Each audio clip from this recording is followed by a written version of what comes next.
Praise lord. దేవునికి మహిమ కలుగును గాక. ఈ వాక్యం వెంట నీవు ఆశీర్వదించబడదు గాక. తప్పకుండా మీ కొరకు ప్రార్థన చేస్తూ ఉన్నాం. మీరు గమనించి ఈ యొక్క వీడియోస్ని అనేక మందికి చేరవేస్తారని ఆశిస్తూ ఉన్నాం. ప్రతిరోజు ఈ వాక్యం నిన్ను ఆదరించేదిగా ఉండబోతూ ఉంది. శ్రమ, కృంగిపోయి ఉన్నావు, ఇబ్బందిగా ఉన్నావు, నిరాశతో ఉన్నావు, దుఃఖంతో ఉన్నావు. కానీ ఈరోజు దేవుడు అంటూ ఉన్నాడు, ఈ చెప్పబోయే వాక్యం నిన్ను ఆదరించేదిగా ఉంది, నిన్ను బలపరిచేదిగా ఉంది, నీ దుఃఖము నుంచి నిన్ను విడిపించేదిగా ఉంది.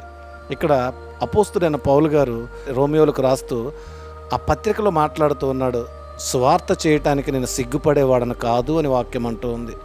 ఈ రోజున చాలామంది బలహీనులుగా దేవుని మాటను కూడా మాట్లాడుకోలేని దుస్థితిలో ఉన్నారు, చెప్పినా వినలేని దుస్థితిలో ఉన్నాడు. కానీ దేవుని వాక్యాన్ని ప్రకటించడానికి కానీ, దేవుని సువార్తని ఇతరులకు చెప్పి వారు పెట్టే నిందలకు కూడా భయపడకుండా నేను దేవుని కోసం పోరాడతాననే సేవకుడిగా పౌలు గారు మనకు కనబడుతూ ఉన్నాడు. ఈ రోజున సేవకులు చాలా కష్టపడుతూ సువార్తను ప్రకటిస్తే సాతాను ఎంతోమందిని ఇబ్బందికరంగా వారి జీవితాలు మార్చుతూ ఉన్నాడు. అవసరమైతే మరణం వరకు తీసుకువెళుతూ ఉన్నాడు. పౌలు గారు సువార్త చేసేటప్పుడు దాన్ని ప్రేమించాడు. ఈరోజు మేము కూడా ఈ సువార్తను చెప్పేటప్పుడు ప్రేమించి అనేక మందిని దేవునిలోనికి నడిపించాలని ఆశతో చెప్తూ ఉన్నాం. ఎంతోమంది మా సేవకులమైన మమ్మల్ని ఇబ్బంది పెడుతూ ఉన్నారు. అయినా ఇబ్బంది పెట్టే వారి కుటుంబాలు ఆశీర్వదించబడును గాక. ఎందుకంటే మాకు క్రైస్తవులుగా మాకు క్రీస్తు నేర్పిన ప్రేమ ఇది.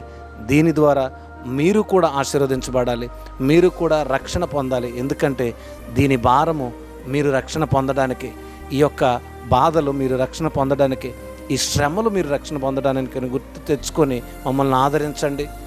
ఈ ప్రేమ దేవుని ప్రేమ కాబట్టి మీరు నిందలు వేసిన పడుతూ ఉన్నాం.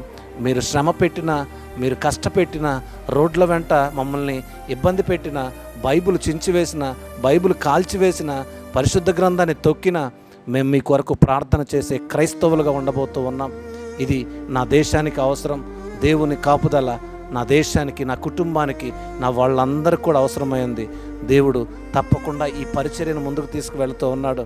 పౌలు గారి వల్లే దేవుని కొరకు ప్రయాసపడి పనిచేసే సేవకులుగా మేమున్నాం. ఆదరించే వ్యక్తులు మీలో చాలామంది ఉన్నారు. దేవుని కొరకు దేవుని పనిని చేద్దాం. క్రీస్తును ఈ భారతదేశంలో స్థాపిద్దాం. భారతదేశానికి రక్షణగా మనం పునాదులుగా దేవుడు మనల్ని పంపించాడు. సేవకుల కుటుంబాలు ఆశీర్వదించబడాలి, విశ్వాసుల కుటుంబాలు ఆశీర్వదించబడాలి. రక్షణ లేని వారికి రక్షణ రావాలని ఆశిస్తూ నేను ముగిస్తూ ఉన్నాను. God bless you all. దేవుని నామానికి మరి ఒకసారి మహిమ కలుగును గాక.